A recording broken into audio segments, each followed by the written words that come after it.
intéresse pas ça, mais avec Marie-Dominique, Anchois Pommier, vous vous souvenez de ça quand au lieu de François Ier, il y avait un comique à l'époque qui disait Anchois Pommier. Ça faisait rire personne, mais moi quand j'étais petit.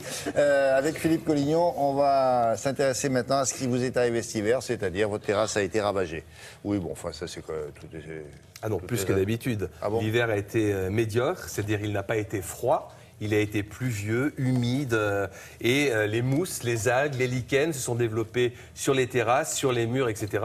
Il va falloir vraiment faire un nettoyage de printemps de la Oui, terrasse. mais là c'est la terrasse, c'est pas les murs. Là. Ah, c'est aussi les murs. C'est la Ah terrasse, oui. c'est aussi les murs. Certains murs au nord ont vraiment subi une invasion d'algues et de mousse. Vraiment, cette année, ça a été vraiment... Qu'est-ce qu'on fait? On nettoie d'abord, on repeint après? Alors, soit on passe un petit coup de nettoyeur haute pression et on repeint après, ou soit on enlève carrément ça avec des produits anti-mousse, anti-dégraissants qui vont vraiment nettoyer votre mur ou votre terrasse et leur donner l'aspect d'origine. Et les produits en question, ils sont rapides ou pas? Vous les mettez, il faut les attendre que ça sèche, que ça... etc. Alors, ça. ils sont assez rapides, mais il faut attendre quand même une nuit avant de voilà. nettoyer. Oui, oui, mais il faut quand même... Non, il faut mais qu'il y une ait nuit, ça va. une petite... une nuit, ça va. Il ne faut pas attendre 18 jours. L'intérêt, c'est de les Sur un appliquer... client. Voilà. 18 jours à regarder le mur. Comme des radis, en fait. Ah oui, les radis, Les c'est radis, 18 18 jours, voilà. c'est Non. ça. Bah, oui. Faites-les en même temps. Bah, exactement. Le mur et le radis. Et les radis, voilà. Coup double. Ouais. On peut faire des radis sur des murs végétaux, justement. Non. Comme ça, on pourrait... Il dit ça pour me faire rire. Ah non, on peut faire aujourd'hui des potagers dans des murs végétaux. Donc à la verticale. Ouais, on peut tout faire. Comme quoi, hein. En plus, ce sont des produits plutôt écologiques, regardez.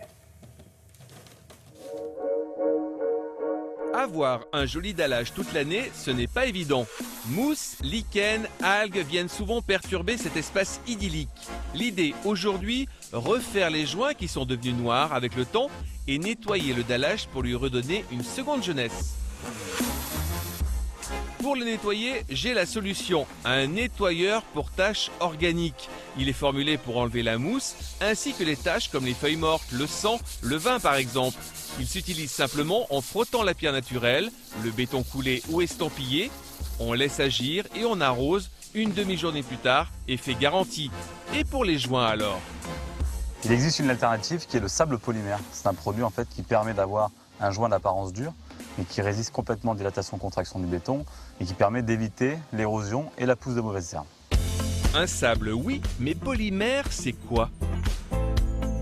C'est un mélange de sable calibré avec un liant qui permet en fait de colmater ce mélange, d'avoir un joint compact pour empêcher la pousse de mauvaises herbes, l'invasion des insectes, d'éviter toutes ces problématiques.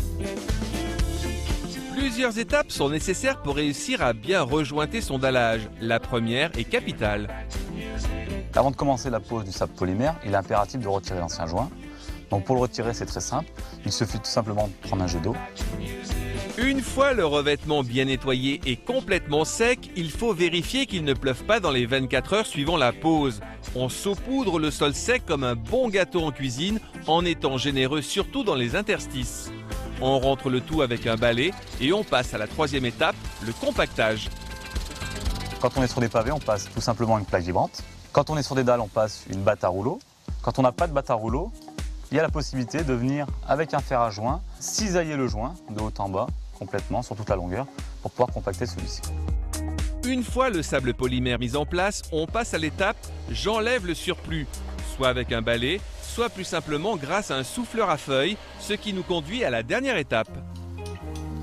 Avec un pistolet de jardin en mode douche, on va arroser par section de 20 mètres carrés, du bas de la pente vers le haut, très simplement. Ce sable ainsi mis en place sera l'ennemi numéro 1 des mauvaises herbes et insectes. C'est le produit idéal pour une installation rapide et efficace de pavés avec joints larges ou faux joints, ou de pavés installés dans des endroits très humides avec trafic lourd ou avec des pentes abruptes.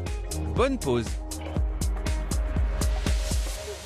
Jusqu'à ce que l'engin à 1000 pattes intervienne, là, je me disais, on va y arriver.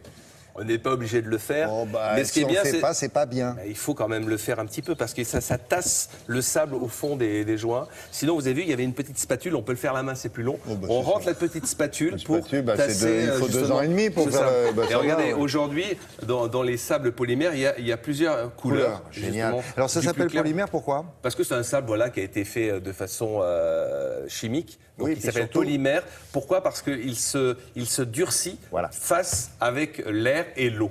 Voilà, tout Donc simplement. vous le mettez là, vous avez l'impression qu'il va, il va s'effondrer et passer au-dessous. Non, Ouais. non, pas du tout. Il reste là. Et là. Parce que, avec le Exactement. temps, il solidifie. C'est une Merci bonne beaucoup, idée. jeune homme.